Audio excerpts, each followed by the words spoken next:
இந்தா தங்கம்.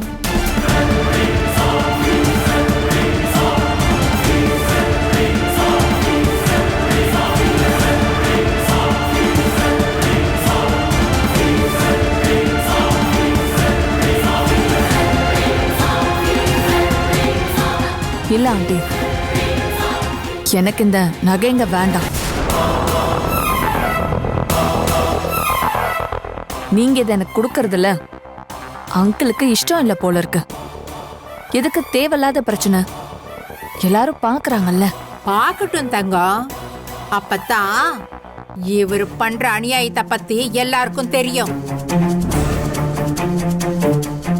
30 வருஷமா இந்த வீட்டை கட்டி ஆண்டவனா, எனக்கு பின்னாடி இந்த நகைங்க யார்கிட்ட போய் சேரணும்னு முடிவு பண்ண வேண்டியவளும் நான் தான். அத நீ மட்டும் எப்படி முடிவு பண்ணுவ?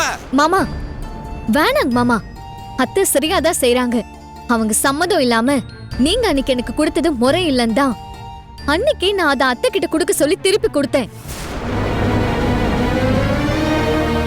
இது அவங்க பொறுப்புல இருக்கிற பொருள், அவங்களுக்கு உரிமை உள்ள பொருள். அது அவங்களுக்கு இஷ்டப்பட்டவங்களுக்கு தராங்க. இதுல நீங்க எதுவும் பிரச்சனை பண்ணாதீங்க. ஒட்டா பாட்டுக்கு ஆட்டம் போட்டே போவா. அவ இஷ்டத்துக்கு ஆடுறதுக்கு நான் இதுக்கு வீட்டுல இருக்கேன்.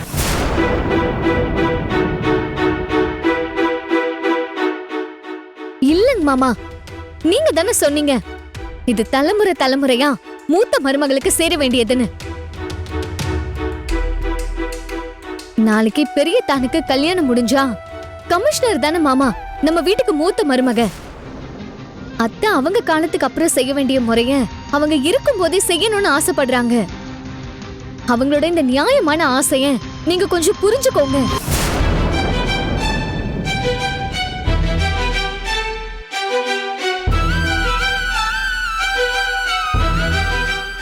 முப்பது வருஷமா உங்களோட குடும்பம் நடத்தி நல்லது கெட்டது பார்த்து சுக துக்கத்துல பங்கெடுத்து இவ்வளவு தூரம் குடும்பத்தை வழி நடத்தி கொண்டு வந்திருக்காங்க.